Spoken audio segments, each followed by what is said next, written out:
everyone, welcome back to our online math hub. Today we have this question right in front of us to solve, and this is a quadratic equation, but they have actually asked us to solve it using completing the square method. So in this video I'm actually going to show you the simple way to solve quadratic equations using completing the square method. You can actually use it to solve just the same way you are using other methods of solving a quadratic equation, like factorization, maybe graphical method, and some other ways. So just make sure you pay attention with me. I'm actually going to take you through on how you can also start using completing the square method to solve quadratic equation, and you're actually going to be seeing how simple that is. Okay, so just before we continue, if you are new to our channel, join our community just by liking this video first and then subscribing to our channel. You can also do well to turn on the notification icon so that whenever we release new content, you will get a personal notification.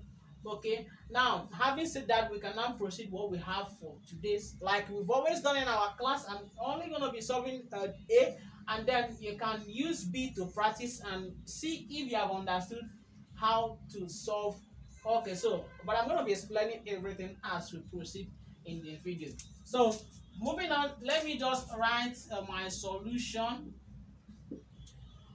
Okay, now A is saying 2x squared plus x minus 221 is equal to 0.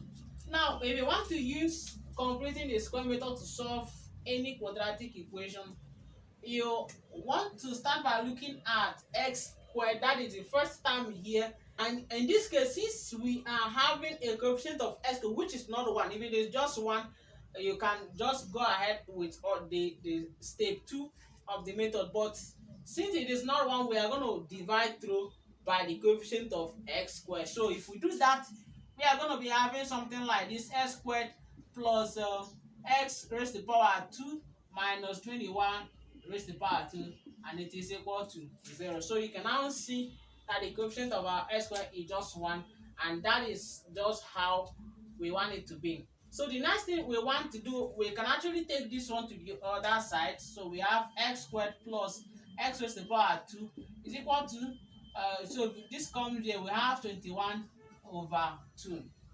Okay, now this is what we have, and if you watch this closely, let me rewrite this so that you actually see what I want to explain. So this can also be written as 1 over 2x, so that you now see that 1 over 2 is a coefficient of x. So the next thing we want to do now is to divide the coefficient of x by 2, and then we take the square of it and add to both sides of the equation. Very simple. So if we, the coefficient of x here is actually 1 over 2. So if we divide 1 over 2 by 2, what are we going to have? If you solve this, this should give you 1 over 2 times 1 over 2, which is actually 1 over 4. Okay, so if you divide the coefficient of x here by 2, you should be having 1 over 4. So it is this 1 over 4 that you square and add to both sides. Okay, so we have x squared plus 1 over 2x. So like I said, divide the coefficient of x squared by 2, and then you square it and add to both sides. So we've added to this side, we can now do same on the other side. 1 over 4 all squared. Okay, so this is what we have. Now the next step you want to take is now to begin to simplify. Okay, now if you look at this part, if you look at this side, we want to use an algebraic identity, which we know, if you have a plus b squared, you're actually going to be seeing that this, if you expand it, this should give you a squared plus b squared, or rather plus 2ab plus b squared. If you expand it, this is what it's going to give you.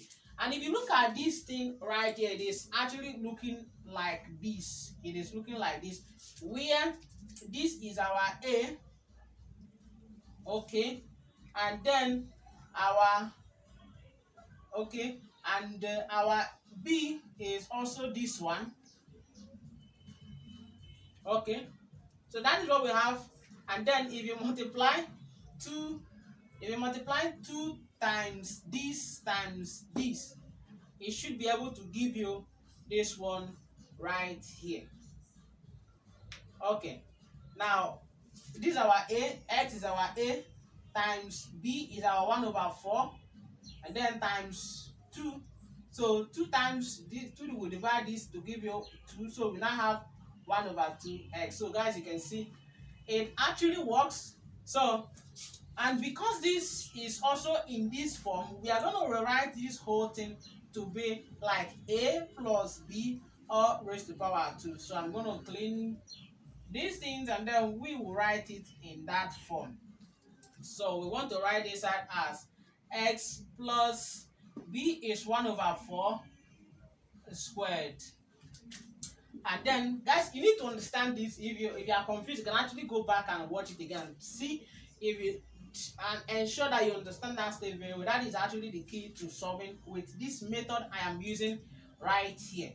Okay, now simplifying here, we have 21/2 plus 1/16 if you expand that. So let's just take this the LCM. This divide this is 8.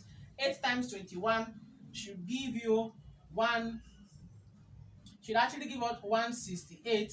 Okay, plus 16 divided by 16 is 1, so plus 1. So that's what we have. So you can also write this 1/4.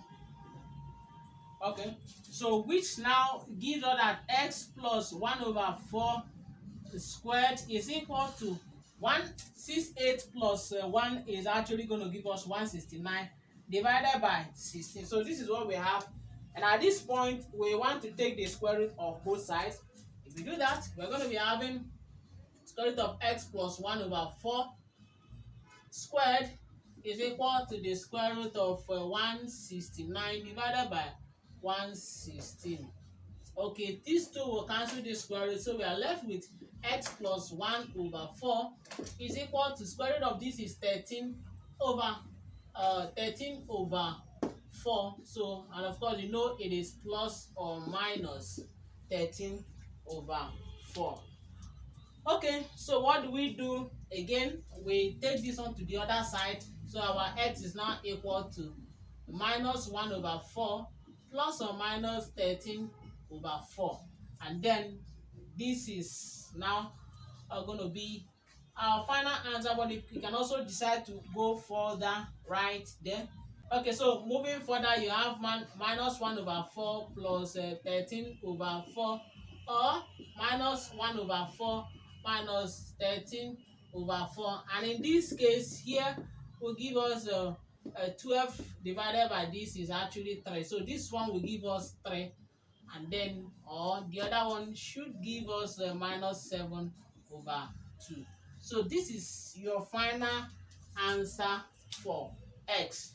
Okay, so and that's where we're going to be wrapping it up. Ensure you solve this practice question, and once you get your answer, go to the comment box of this video, drop your answer there, so that we can also check with other person's answer and see whether you understanding what we are solving right here. So you are welcome to always subscribe to our class right here and turn on the notification icon, so that whenever we come to class to study any of the questions we want to solve for that day, you will actually get a personalized notification, and of course you go ahead and check it out for yourself. So thank you so much, and of course I'm going to see you guys in my next video. Bye.